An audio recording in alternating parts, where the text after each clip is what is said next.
Hello beautiful soul! Welcome back to my channel. This is Mecha Amir for Japan, Kabayan Gemini. This reading is for you. Tingnan natin na yung June 1 to 7. Maraming salamat muna sa mga subscriber, new subscriber, cross-watcher, at sa mga bagong pasok dyan. Welcome na welcome kayo sa bahay ni Ate Aimee. Salamat din sa nakataba ng puso ninyong mga comments at sa mga nagpa-personal reading. Marami pong salamat. Kung gusto nyo na energy nyo lang talaga, ang gusto yung makuha natin, all the details para sa personal reading, ay nasa ibaba ng video na ito. This is a general reading, kunin mo lang sa'yo at itapon ang hindi naman sa'yo. Maaring vice versa, energy mo, energy ng person mo, energy ng malapit sa puso mo, nangyayari, or mangyayari pala. Use your own intuition, lawakan natin ang ating isipan, kung ano man ang gender nyo, ano man ang edad nyo, this is an energy reading. Pasok nyo yung sarili nyo, kayo pa rin ang makapagpapabago ng buhay nyo. I'm only the guidance, or kami lang ang guide nyo, ha? Meron tayong Aries, Cancer, Sagittarius, Leo. Okay. Teka lang. Akala ko atching ako eh, no? Okay. Yung iba sa inyo, maaaring nagkaroon ng, or may travel, ano? Maaaring may travel yung iba.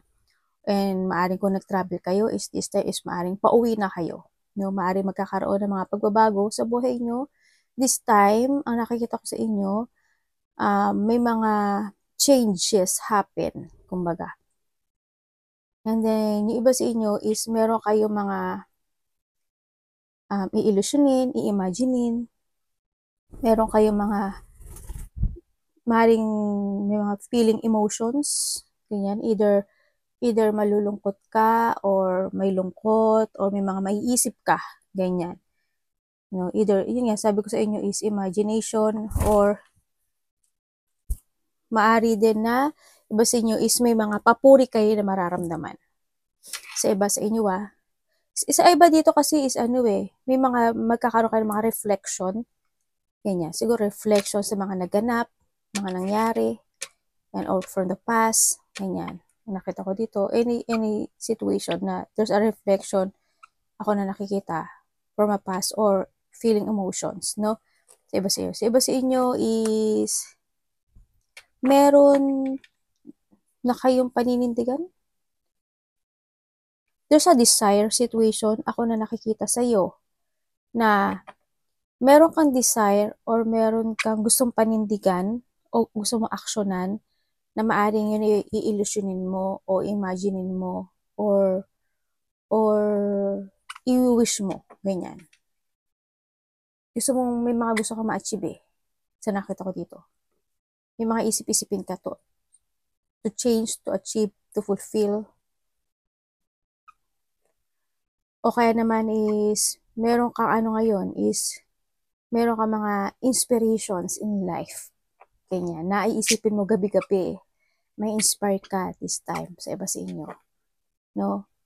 O kaya may mga asamin ka. And sa iba naman sa inyo, meron kayong situation na want to progress. Yan, so, siguro goal, any achievement. May mga need to progress o ipaprogress, mga ganyan. So, nakita ko dito. Meron ako nakikitang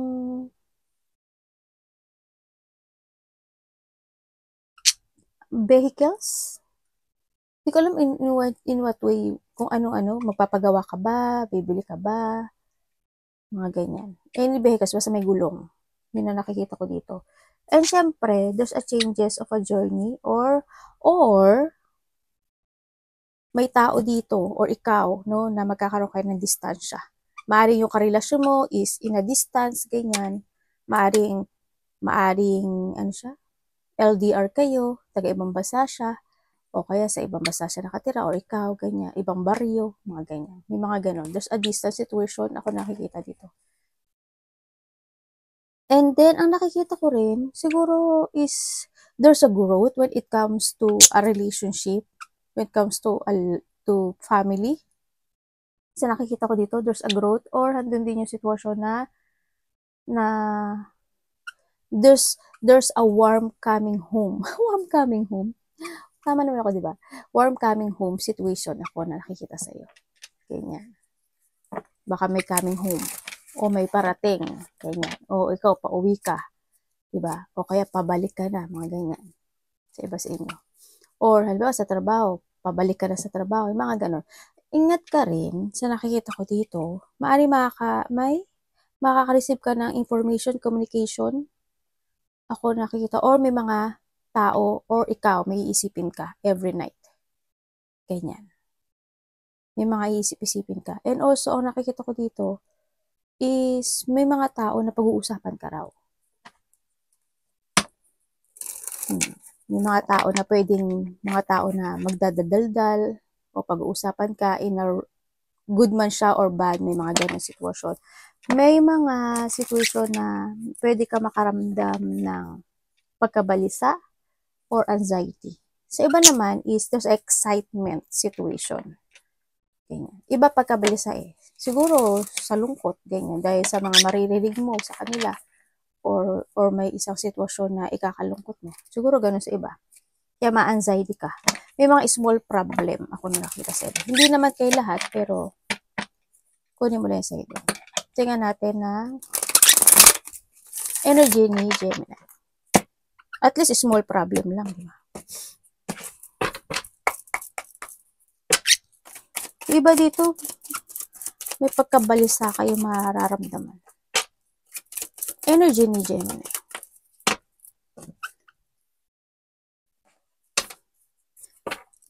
Ay, Gemini.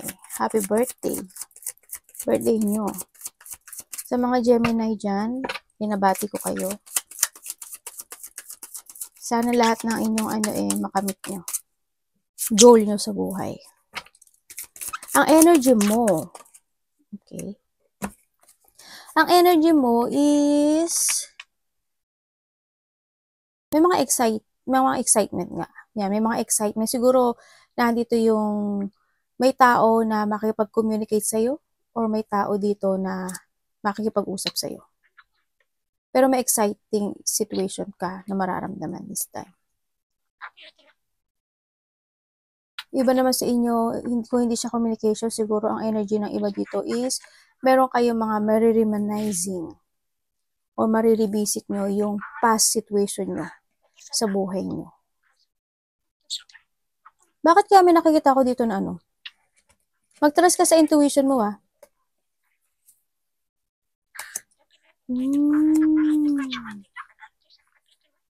May nakikita ako dito. Dito na si Justice. May nakikita ako na tao na hindi magiging totoo sa'yo. Taong may sikreto. Dito. Sabihin ko Aries, Leo, Sagittarius, Pisces, Cancer, Scorpio, Aquarius, Gemini, Libra. Andito lahat andito rin to. Kung ano man yung element niya, yun ang nakikita ko dito. May tao nagsisinungaling, may sikreto, or may taong mangniling lang ang nandaraya. Maring lalaki sa iba, or vice versa. Kung ano may element na sinabi ko. Yun. Itong taon na to, maring iba sa inyo, anak mo to, karelasyon mo to. Ganyan. Friend mo, pwede rin. May nililihim siya. Mag-trust ka sa intuition mo kasi intuition mo lang na yan. May tao din dito na i-judge ka. May tao na magagawan ka ng kwento na hindi totoo. May tao dito na masungit. Anak, wag ka sa ulo ni mami. May taong manipulative or ikaw is may mga ma-manipulate ka na wag ganyan, wag ganon, ganito, ganyan, ganito. Or someone, no? May tao na masakit magsalita. Dito. Sana hindi ikaw. Baka iba sa inyo masakit kayo magsalita. Anak, baba muna kayo. Tingnan natin parating sa'yo. May taong nag-iisip ng iyong kabiguan. Or maybe ikaw nag-iisip ka ng kabiguan ng ibang tao. Tingnan natin parating.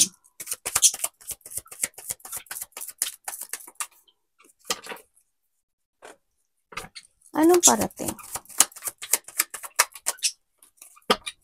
Yung iba sa inyo may nililihim kayo.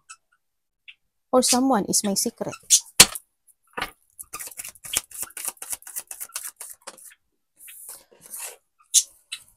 Ano po ito?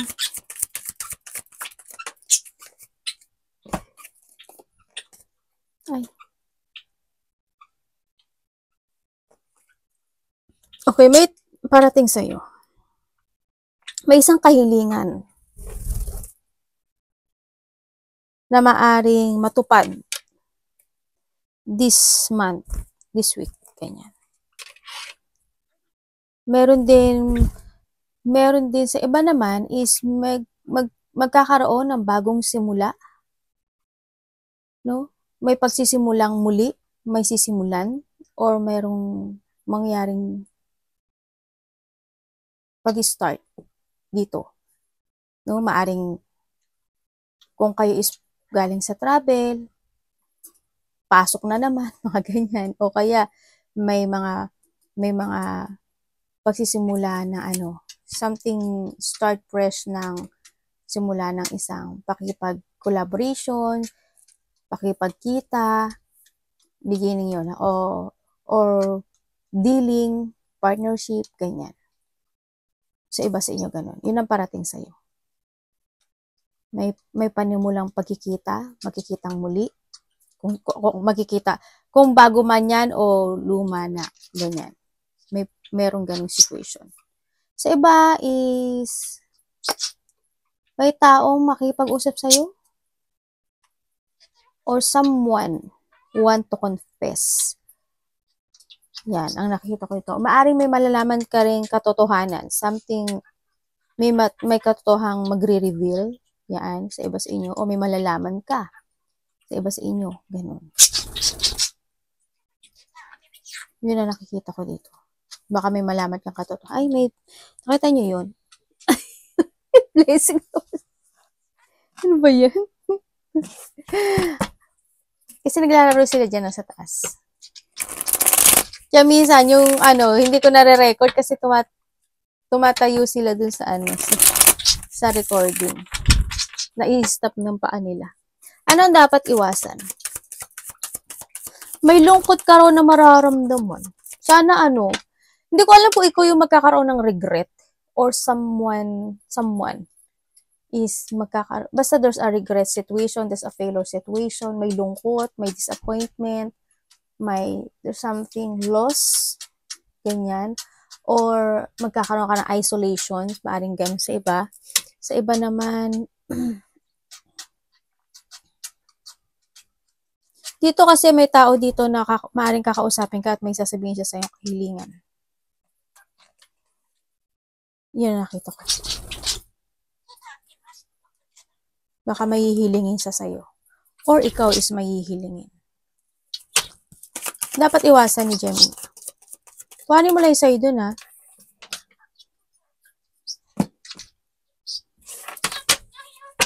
Dapat niyang iwasan. Ano pong inyo mong sabihin?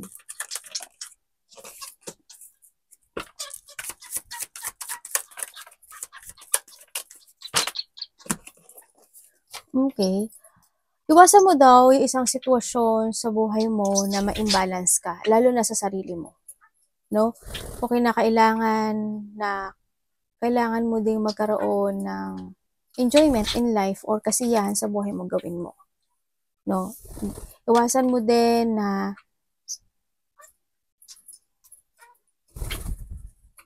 iwasan mo yung pasanin yung isang responsibilidad. Kumbaga, hindi ka naman si Superman, si Spider-Man, si Darna, o si Wonder Woman para pasanin ang lahat ng problema sa buhay o lahat ng responsibilidad sa buhay. Iwasan mo yun. No? Sa trabaho mo man yan, sa relasyon mo man yan, any situation, sa family mo man yan, ganun. Pero nasa sayo yun, ha? Yun yung sinasabi ko lang yung nasa card. Iwasan mo din yung magkaroon ka ng yung mag-guilty ka sa sarili mo, ma-hate mo yung sarili mo, magkaroon ka ng self-doubt sa sarili mo. Ayan, iwasan mo yung lungkot, yung lack of clarity ka, or mapanghinaan ka ng loob sa mga bagay na gusto mo mag-success sa buhay mo. Kumbaga, there's a hope. Ano na sinasabi dito? Iwasan mo yung hindi mo ma-let go yung mga bagay na nakapagpapabigat sa'yo. Iwasan mo rin na yung mga tao na hindi sila dapat, mga taong hindi maaasahan, mga taong hindi pwedeng pagkatiwalaan. Umiwas ka doon hanggat maaari. Kaya sinasabi ko, you need to trust to your intuition. Iwasan mo yung mga tao na hindi nila maibibigay sa'yo yung happiness na gusto mong mangyari sa buhay mo. No? May mga taong dapat kang iwasan. You need to be independent. Kumbaga, huwag ka ring umasa sa mga bagay-bagay na need mong makamit. Maaring may mga bagay na kailangan kasing matutunan, may mga bagay na kailangan i-progress, may mga bagay na kailangan maghintay. Yun ang nakita ko. Tingnan natin. Love. Love is sa lahat. Kapatid, anak, magulang, karelasyon, kaibigan, kasama sa trabaho, sarili. Kamusta ang love ni Gemini?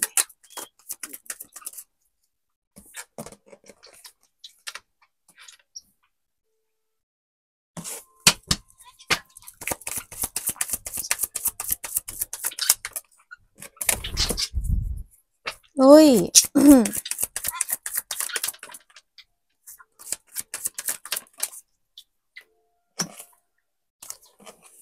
Universe, explain mo sa akin to.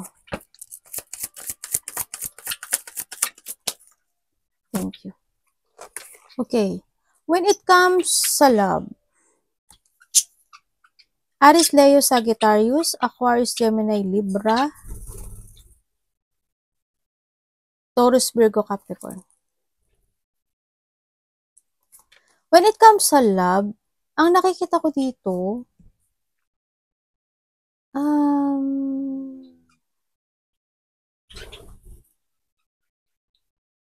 depende to sa love nyo ha. Halimbawa, ito is related to your anak, loved ones, or family, or mga kaibigan, kapatid, kaya na.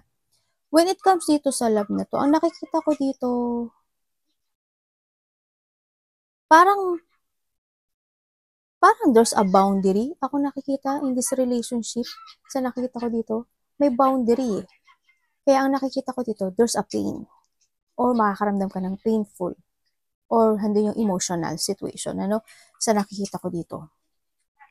Kung kayo is nagkahiwalay nitong tao na to, ang nakikita ko dito is itong tao na to, gusto niya ng development uli sa'yo. Gusto kanya kausapin. No? Na dito siya sa sitwasyon na thinking, andun yung thought niya na gusto niya magkaroon ng development or gusto niya magbigay ng effort uli dito in the relationship, pero hindi ko nakikita yung action niya sa ngayon. Kasi ang nakikita ko sa kanya, either siya is busy or either siya is may mga ginagawa or hindi yung nagkakaroon siya ng kasi ang nakikita ko kasi sa kanya, parang nag-iisip siya how to defend yung sarili niya sa'yo. O paano niya explain yung sarili niya sa'yo. Kaya medyo nakikita ko yung bagal ng kanyang takbo, no? Dito. Kasi hindi niya alam paano. Kaya medyo nalilito itong tao na to para kausapin ka. Kasi hindi niya alam paano. O paano kanya i-approach, gano'n, sa nakita ko to. Kaya handol lang siya sa pagtithinking itong tao na to. Nalilito siya. Nasasaktan siya syempre. Kasi hindi niya magawa yung gusto niyang gawin. May mga gusto niyang sabihin na maaaring hindi niya masabi. Yun nakikita ko dito. And kung kayo is in a relationship nitong tao na to, sa nakikita ko dito, itong either ikaw or siya, no? Maaaring itong tao na to, hindi niya sinasabi sa iyo lahat about sa kanya. Maaaring may mga points ng buhay nyo na nakakaramdam siya or ikaw or makakaramdam pa lang ng disappointment sa tao na to. magkakaroon ng disappointment. Maaring this week, magkakaroon ka ng disappointment sa kanya. Sana hindi kayo mag-away, ganyan. Sana hindi kayo, walang mga intense, walang mga pangiinis, walang mga separation. I hope, di ba? I hope. Walang mga heartache or walang mga unhappiness situation. Sana nakita ko, sana walang ganun, no, na maganap this week sa inyo. Pero andun yung painful, maaaring disappointment lang to sa iba. Mga intense lang siguro, ganyan. Baka busitin ka lang niya, ganyan. Sa nakita ko dito. And then, kung nakarelasyon kayo, ang isa kasi sa inyo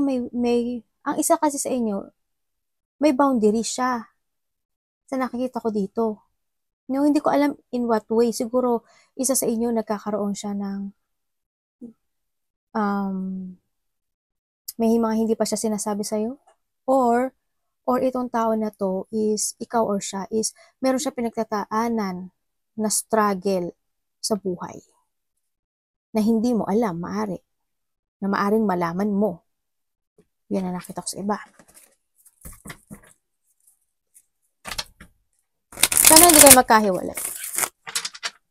Or maari siya yung struggle na mayroon siyang hihiwalayan. Parang gano'n. Tingnan natin ang money mo. Pero there's a sadness situation. Ako nakita dito. Kung paghihiwalay naman na in a good way, good naman yun. Halimbawa, paghihiwalay na, kung LDR kayo, di ba? Halimbawa, LDR kayo. Naghiwalay kayo kasi kailangan niya bumalik o ikaw kailangan mo na bumalik sa bansa mo, sa lugar mo.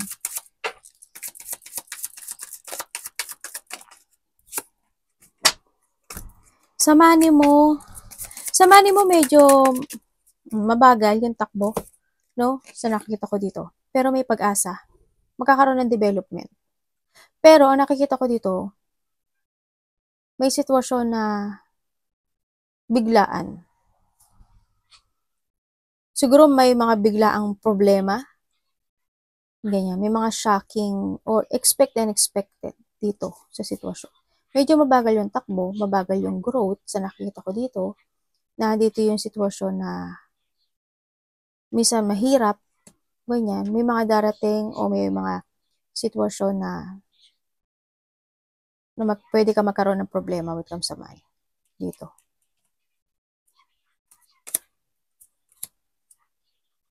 Siguro, handito yung when it comes to shocking situation, marirealize mo na, ay wala na pala akong ipon. Yung mga ganun sitwasyon. Ay, nalabas ko na pala yung itinago kong pera. Na kailangan ko na naman mag-work ngayon at kailangan ko na naman mag-ipon ng pera uli. May mga ganun sitwasyon. By this week siguro, ang nakikita ko sa'yo, baka panimulang muli ito By this week, panimulang muli. Ako nakikita na magsisave ka uli ng money. Any opportunity pa kay Jen. Hindi ba nananakit ang iyong mga likod?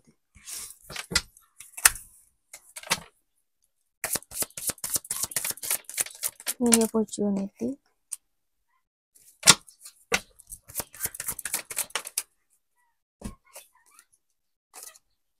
Opportunity? May mga iisipin ka daw. May mga tension na hindi pa tapos Siguro yun yung mga iisipin mo. May mga hinihintay ka. May mga hihintayin ka raw. Yun ang nakikita ko opportunity mo. May mga hihintayin ka, may mga iisipin ka.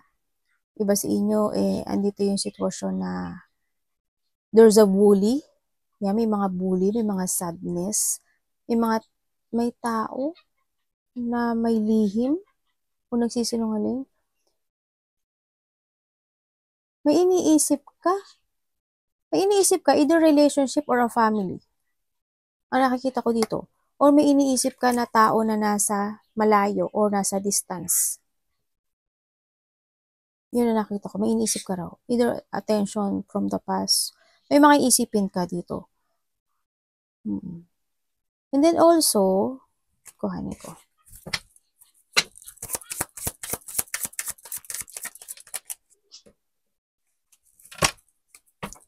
Ano po to?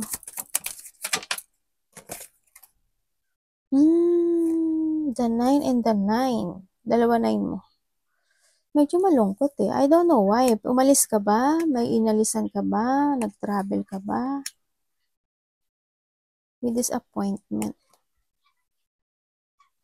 Pero, sa nakita ko dito, magiging very independent ka this time. Siguro nga may nasa malayo o may paglayo o may pag-alis, ganyan. Ang nakikita ko dito, may sadness ka eh. Feeling emotions, ako nakikita sa'yo.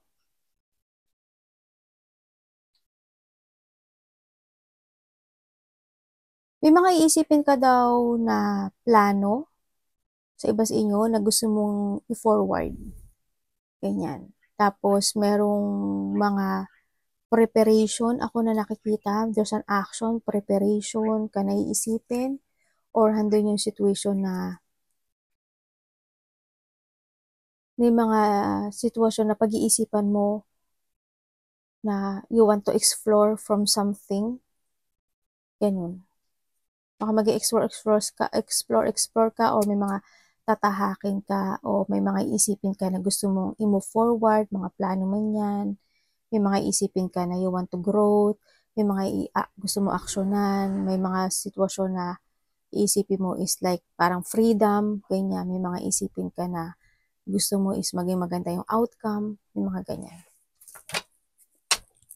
Tingnan natin ang advice. Dalawa talaga, universe. Okay. When it comes sa advice mo,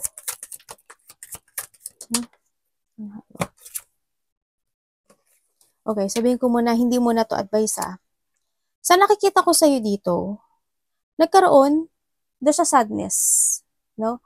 There's a sadness situation, there's a lack of community, maaring sa pamilya mo, sa karelasyon mo, ganyan. May mga lack of community, sadness, may mga dreams na nagsha-shattered or may mga dreams na hindi natutupad sa nakikita ko dito.